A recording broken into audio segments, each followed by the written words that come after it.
ಸರಿ, ಹಾಗಾದರೆ ಹೇಳು, ಎಲ್ಲಕ್ಕಿಂತ ದೊಡ್ಡ ಧನ ಯಾವುದು? ವಿದ್ಯೆ. ವಿದ್ಯೆ ಎಲ್ಲಕ್ಕಿಂತ ದೊಡ್ಡ ಹಾಗೂ ಅಮೂಲ್ಯ ಧನ. ರಾಜ ಭೀಮದೇವನಿಗೆ ಆ ಉತ್ತರ ರುಚಿಸಲಿಲ್ಲ. ಅವನಿಗೆ ರಾಜನ ಖಜಾನೆಯ ಧನವೇ ಎಲ್ಲಕ್ಕಿಂತ ದೊಡ್ಡ ಧನವಾಗಿತ್ತು.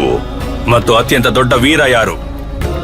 ದಾನವೀರ. ಚಾಣಕ್ಯನ ಈ ಉತ್ತರ ರಾಜ ಭೀಮದೇವನಿಗೆ ಕೋಪ ತರಿಸಿತು. ಚಾಣಕ್ಯ ತನ್ನ ಸಂಪನ್ನತೆ ಹಾಗೂ ವೀರತ್ವವನ್ನು ಕುರಿತು ಹಾಸ್ಯ ಮಾಡುತ್ತಿರುವಂತೆ ಕಾಣಿಸಿತು. ಮಹಾಮಂತ್ರಿಗಳೇ, ನಿಲ್ಲಿ.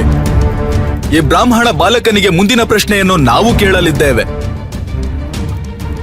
ಹೇಳು ಬಾಲಕನೇ,